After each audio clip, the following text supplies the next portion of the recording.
props and everything. All right, let's bring in Mick Aussie right now. I'm sure Mick is fired up the day after the Super Bowl. What's going on, Mick? How you doing? Oh, mate, what a terrible game, terrible halftime show. But I put most of my money on the over because I didn't want to lose money to a team I didn't like. So, yeah, it went the over. That was the best bet. And, wow, what a terrible game. But I had a great party I went to, and I took today off, and I watched the whole game today as well. So, watched the whole thing, mate, twice. I got to say this, Mick. Usually your calculations are dead on, but it was a little bit different this year. You know what I'm saying? Yeah, well, the reason is because the Taylor Swift factor did not come into effect because the NFL owners and bosses were so embarrassed the way they favored the Kansas City Chiefs for the last month. But they tried. Look at that pass interference on A.J. Brown. Even Tom Brady said, nah, that was a bit of hand shuffle. So the refs tried to, but when the Eagles were so far in front, they even gave the Eagles more freeze to make it look like they weren't favouring the Chiefs. So the last month has been disgraceful with the refs and the owners. And my mate Johnny Chick, who gave he boycotted it. He didn't even watch it. So a lot of people were very, very upset the past month of the way the refs were favouring the Chiefs. 126 million people watch without your boy watching. I think they did all right. Oh, he didn't watch.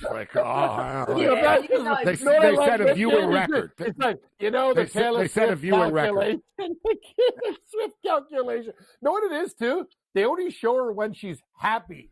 They never show her when she's sad. And she was sad a lot in that game. Well, I think also she stepped backwards. They were getting killed, and she's also knows. Not to mention she got booed every time she got shown. So she stepped back out of the camera and stuff, right, when they were getting lit up. It had to come to an end. They'd won like 14 consecutive games with her in the building. But that's the thing. Listen, Mick, if you want to beat the champ, you got to beat him, right? And the Philadelphia Eagles, they left no choice. They left no doubt. There was no, you know what I mean? And the refereeing, there were bad calls on both ways. Patrick Mahomes got smacked in the head once. They didn't call it.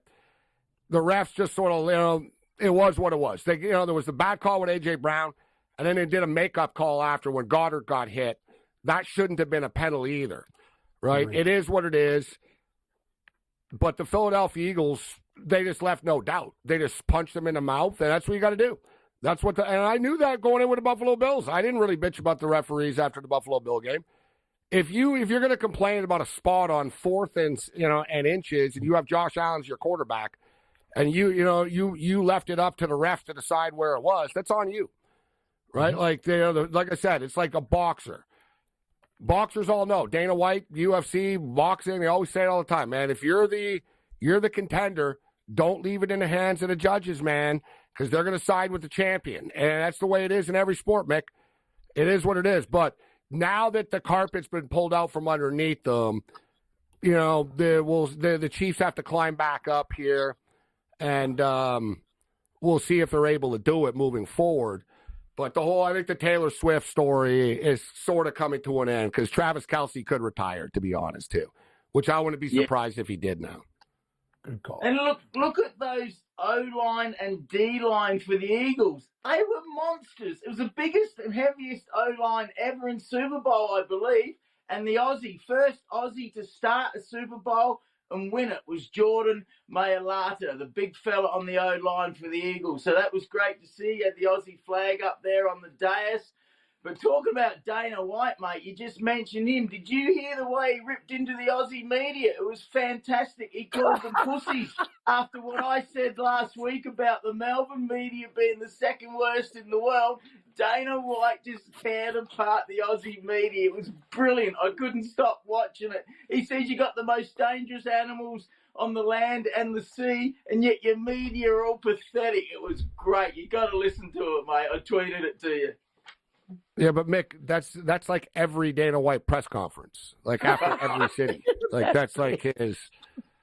It's not like that's something new. That you know what I mean? That's his, that's his main, that's his thing. I don't know what he's so upset about. He's upset that they were upset that they didn't like what Sean Strickland said. But yeah, it is what it is, Mick. But it's true though. It's like, so true what he said. he rips everybody, right? I mean, that's his brand, Mick. Right? That's his brand. So I saw you at the Super Bowl party yesterday, and once again, you seem to just be taking more pictures and stuff than watching a game, Mick. So you said you have to rewatch the game today? Oh, I told you I planned having the day off to rewatch it, and I don't like either team. I watch the game, but you know as well as I do, when you're in a sports bar, you're talking to people, you're not watching the game closely. But yeah, I got a good picture with that Bills fan, Rene, and quite a few others. It's the ex-TSN radio guys. They formed their own show, so they're doing well. A lot of good fellas, mate.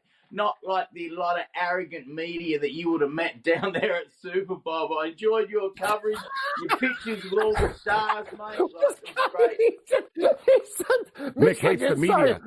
He's inside edition. All the arrogant media down there. What arrogant media was down there? That guy's the best. He kills me. I love this guy. That's true, Cam.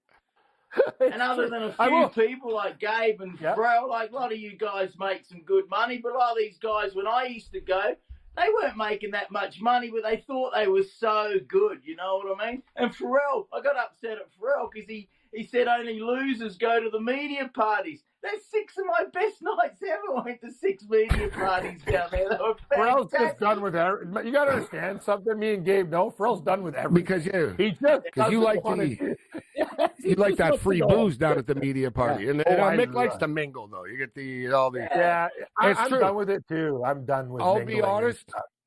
I haven't been to that media party once, Mick. In the last 4 years, I've been to every Super Bowl. I haven't been to the media party once. I don't need a free egg roll that badly. Exactly. Bring it in the room.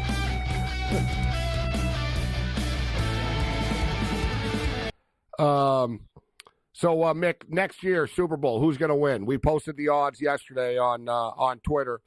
Let me get the numbers up here once again.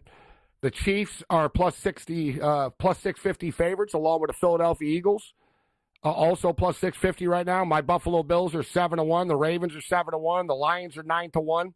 The 49ers are 12-1.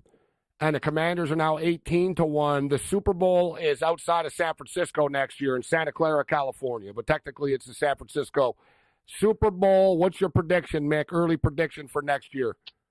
Oh, why aren't the Denver Broncos on there? They should be. I'll take the Denver Broncos I first. love this guy. Detroit Lions. There you go. There's a pick for you. No, we probably won't, but we're on the up. Absolutely. I'd like to see a Buffalo Bills get there. They deserve it. Absolutely they do. Chiefs favourite? Nah. No, don't like that one. So hopefully it's the Broncos and the Lions. I like the Lions as well. But I might try and get to San Fran. That wouldn't be bad down there. Not too far from here. Yeah, well, that's all. You would have liked New Orleans. New Orleans is a good party town, right? San Francisco is going to be so spread out, right? The Super Bowl's in Santa Clara. They're going to have stuff downtown San Francisco and in Santa Clara, so it's going to be spread out. And, it's not a great walking city. You know what I'm saying? Like, with certain areas. But New Orleans, everything was so close. New Orleans isn't a big city, right? That was one cool thing. Like, the convention center, the casino, the hotels, the stadium, everything is sort of like in this sort of like triangle that's like 40 minutes away from each other walking.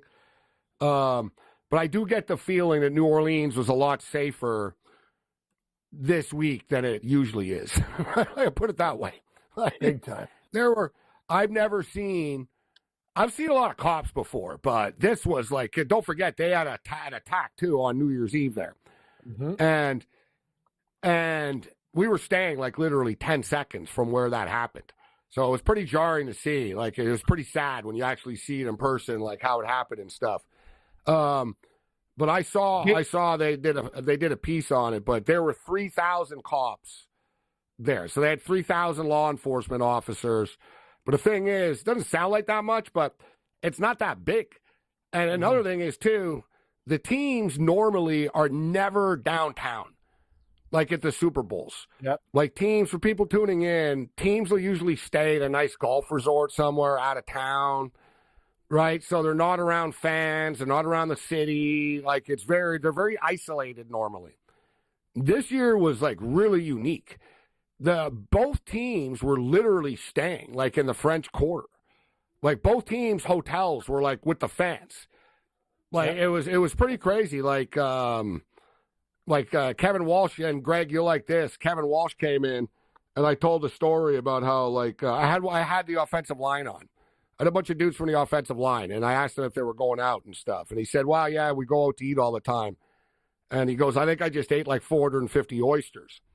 And he said how like the old line went out and the rookies had to pay for it. I said, "How much was it?" and stuff. And then Kevin Walsh walks in and he goes, I said, "Yeah, man, the Eagle players are just in the hotel eating." And he goes, "Yeah, man." He goes, "I just saw Kenny Pickett." You like this, Greg? Kenny Pickett was just sitting by himself in Raising Cane's eating chicken tenders. Backup quarterback. And no one knew who he was. He was like wearing a Philadelphia Eagle t-shirt, and like he looks like a kid in real life. Like he's not big. Like it freaked me out standing next to him. Actually, I met him, and I was like, wow. Like I even said it on the show. I said he's much less smug looking in real life than he seems on TV. Like I don't want on TV. When he takes his helmet off, he's got sort of that look, but in person, he just looks like a college kid type thing. I know he's like 25 or whatever, but like he looks young still. And it's just funny, though, the Eagle players, like at Kenny Pickett, it's Super Bowl week. He's got, like, zero entourage. Nobody's with him. And he's walking around like an Eagle T-shirt and a pair of shorts at Raising Cane's Chicken. Like that was like his Super Bowl week. And then he ends up taking the winning snaps in the Super Bowl. There was one crazy story, though, that Chiefs reporter who got murdered. Like, I don't know the whole thing or whatever, but did you read that story, Gabe? The guy was like, yeah, I saw that. That was... Yeah. I don't want to get into it because I don't know. Like, I got to dig deeper. It was very sad. Yeah. Anyway, I probably shouldn't have brought it up, but it was just like, it's like weird, you know? Well, you've got to be careful when you got to be careful when you travel. All right, Mick. So yeah, your Broncos are 40-1 to make the Super Bowl next year. They are on the up, and we'll see. Thing with the Broncos is they have a lot of room to get better. They're already pretty good, and Peyton's just going to keep on sort of like rebuilding this thing and getting some better players in there. And the Chiefs are on notice right now, right? Teams see a weakness to step up. We'll see the Chargers are going to be good again next year. All right, Mick. Can't wait for AFL to start, Mick. Some new Year picks. of the Horse next year too, Mick. Year of the Horse. It's been very good in Year in the State. Broncos. AFL start.